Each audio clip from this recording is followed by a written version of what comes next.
AP రాష్ట్ర రవాణా శాఖ మంత్రి కుప్పంలో ఏదైతే గతంలో కుప్పం డిపో నుంచి 56 పైగా బస్సులను పొంగనూరు ఇతర డిపోలకు తరలించారు. ఈ నేపథ్యంలో సీఎం చంద్రబాబు నాయుడు కుప్పం వచ్చిన నేపథ్యంలో రాష్ట్ర రవాణా శాఖ మంత్రి రాంప్రసాద్ రెడ్డి 5 బస్సులను ఈరోజు ప్రారంభించారు. ప్రస్తుతం మనతో రాంప్రసాద్ రెడ్డి గారు ఉన్నారు. సార్ చెప్పండి, ఈ కుప్పం డిపో విషయంలో ప్రత్యేక శ్రద్ధ తీసుకుంటున్నారు.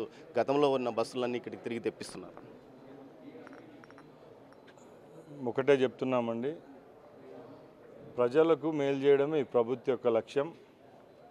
మొట్టమొదటిసారి మా ముఖ్యమంత్రి వర్యులు తన సొంత నియోజకవర్గానికి ఇచ్చేసిన సందర్భాన ఒక హామీ ఇవ్వడం జరిగింది.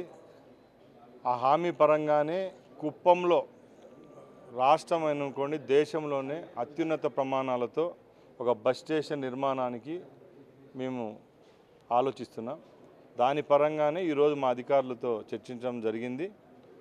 ఎప్పుడైతే ప్రజలకు నాణ్యమైన సర్వీసులు అందిస్తామో ఆ రోజు ఆ సంస్థ మనుగడ కూడా ఉంటుంది. కాబట్టి ఈరోజు కుప్పంతోనే అది స్టార్ట్ చేస్తున్నాం. ఇక్కడ కార్మికుల సమస్య అయితేనేం ప్రజలకు ఏ విధంగా సేవలు అందిస్తే రాబోయే కాలం మేలు జరుగుతుందో ఆ చర్యలన్నీ తీసుకునేదానికి మేము సమీక్షించుకుంటాం. సార్, ప్రతిపక్ష హోదా లేకపోయినా నాకు ప్రతిపక్ష హోదా ఇస్తేనే అసెంబ్లీకి వస్తానంటూ జగన్మోహన్ రెడ్డి ఏదైతే స్పీకర్కి లేఖ రాయడము, స్పీకరు ఏదో మీడియా ఎక్కడో చిట్ చాట్లో కనీసం పూర్తిగా భౌతికంగా లేపేయాలన్నట్లు మాట్లాడడానికి కూడా ఆ లెటర్లో ఆయన పొందుపరిచాడు. దీని మీద మీ కామెంట్? ఒకటండి, భారతదేశం అంతా ఈరోజు నడుస్తుంది, ఒక రాజ్యాంగ పరంగా నడుస్తుంది. రాజ్యాంగంలో ప్రతి ఒక్కటి పొందుపరిచి ఉంటారు. ఎన్ని సీట్లు వస్తే అపోజిషన్ పార్టీ వాళ్ళకు స్థానం ఉంటుంది, ప్రతిపక్ష హోదా ఉండే సీట్లలో ఇన్ని నెంబర్ అని ఉంటుంది. ఆ నెంబరు కైవసం చేసుకుంటేనే ప్రతిపక్ష హోదా అనేది ఉంటుంది. నాకు కూడా అంత క్లారిటీగా తెలియదు, అది పెద్దలకు సంబంధించిన విషయం. నిజంగా ఆయనకు వచ్చిన 11 స్థానాలకు ఆయన ఎలిజిబిలిటీ అయితే ఇచ్చేదానికి రాష్ట్ర ప్రభుత్వం అయితేనే అందరికీ ఆమోగ్యమైన స్పీకర్ గారు అయితే నిర్ణయం తీసుకుంటారు. కానీ ఆయన డిమాండ్ చేసినంత మాత్రాన సంఖ్య లేనప్పుడు ఇచ్చే పరిస్థితి ఉండదు. ఆయన సెక్యూరిటీకే ఏకంగా 1000 మంది పోలీసులను సిబ్బందిని కేటాయించుకోవడం, దాని మీద పెద్ద ఎత్తున ఇప్పుడు బయటకు వస్తుంది. దీనిపైన మీరే చూశారు, నిన్న విజయవాడలో గత 5 రోజుల నుంచి ఆయన ఇంటి చుట్టూ ఉన్న ఫెన్సింగ్లన్నీ రిమూవ్ చేస్తా అంటే ఎన్ని అవకతవకలు బయటపడినాయో తెలుసు. వందలాది కుటుంబాలు 5 సంవత్సరాలు ఆయన రోజు తెలుగుదేశం పార్టీ అధికారంలోకి రావడంతో అందరూ ఊపిరి పీల్చుకుంటున్నారు. ఎందుకంటే ముఖ్యమంత్రి నివాసం మన పక్కలుంటే అందరికీ సెక్యూరిటీ ఉంటుందని అందరం అనుకుంటాం. కానీ 5 సంవత్సరాలు జగన్మోహన్ రెడ్డి పక్కలు ఉండడం వల్ల ఆ ప్రాంతంలో అందరూ నరకయాతన అనిపించారు. ఎందుకంటే వాళ్ళ సొంత ఇళ్లలో వాళ్ళు ఉండేదానికి కూడా ఈ సెక్యూరిటీ వాళ్ళు పర్మిషన్ ఇచ్చేవాళ్ళు కాదు. ఈరోజు జగన్మోహన్ రెడ్డి ఓడిపోతానంటే ఏదైతే ప్రభుత్వ ఆస్తులు అయితే ఉన్నాయి, ప్రైవేట్ పరంగా ఏవైతే వాళ్ళు కబ్జా చేసుకున్నారో అవన్నీ రిమూవ్ చేసినారు. ప్రజలు సంతోషంగా ఉండారే తప్పక ఆయన ప్రతి ఒక్కరికి భద్రత కల్పించేది పోయి ఆయనకే ఆయన భద్రత కల్పించుకొని 5 సంవత్సరాలు గడిపాడే తప్పక ఎవరికైతే మేలు చేయలేదు. పార్టీ కార్యాలయాలు ఏదైతే సమస్యాత్మక భూములు, వివాదాస్పద భూముల్లోనే పార్టీ కార్యాలయాలు మీరు రాయచోట్ల కూడా గయాలి భూముల్లో కట్టిన పరిస్థితి, వీటిని మీరు స్వాధీనం చేసుకుంటారా?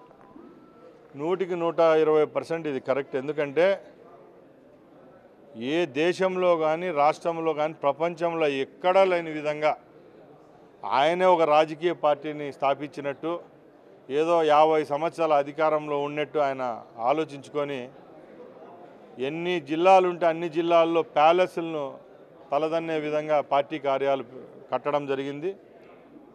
ఈరోజు మా ప్రభుత్వం ఏర్పాటైన తర్వాత ఏ జిల్లా హెడ్ క్వార్టర్లలో గవర్నమెంట్ స్థలాలు అయితేనే అలాగే గయాలి భూముల్లో ఈ బిల్డింగులు కట్టారో దానిపైన అధికారులంతా సందర్శించి టోటల్ రిపోర్ట్ తయారు చేస్తున్నారు.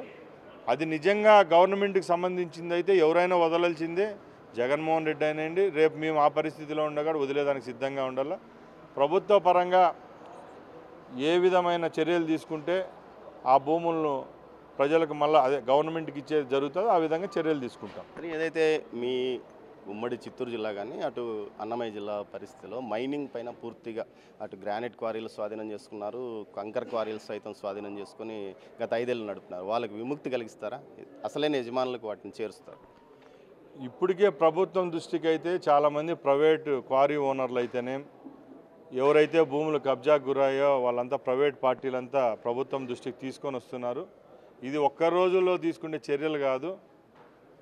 తప్పకుండా ఎవరి క్వారీలు అలాగే భూములను మన రాయలసీమలో అయితేనే ఈ 4 జిల్లాల్లో తీసుకోవడం జరిగిందో అలాంటి వారికైతే మళ్ళీ రిటైన్ చేసే విధంగా అయితే ప్రభుత్వం చర్యలు తీసుకుంటుంది.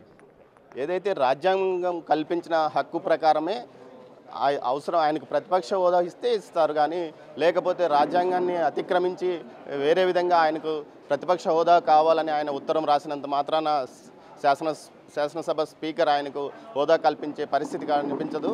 కానీ ఖచ్చితంగా ఏదైతే జగన్మోహన్ రెడ్డి ప్రభుత్వంలో జరిగిన అక్రమాలపై ఖచ్చితంగా విచారణ అనేది మాత్రం కొనసాగుతుందని, ఒక దోషులకు మాత్రం ఖచ్చితంగా శిక్ష పడుతుందని రాష్ట్ర రోడ్డు రవాణా శాఖ మంత్రి రాంప్రసాద్ రెడ్డి అంటున్నారు. కెమెరా పర్సన్ పురుషోత్తంతో దామోదర్, కుప్పం నుంచి. For more videos like this, subscribe Big TV channel.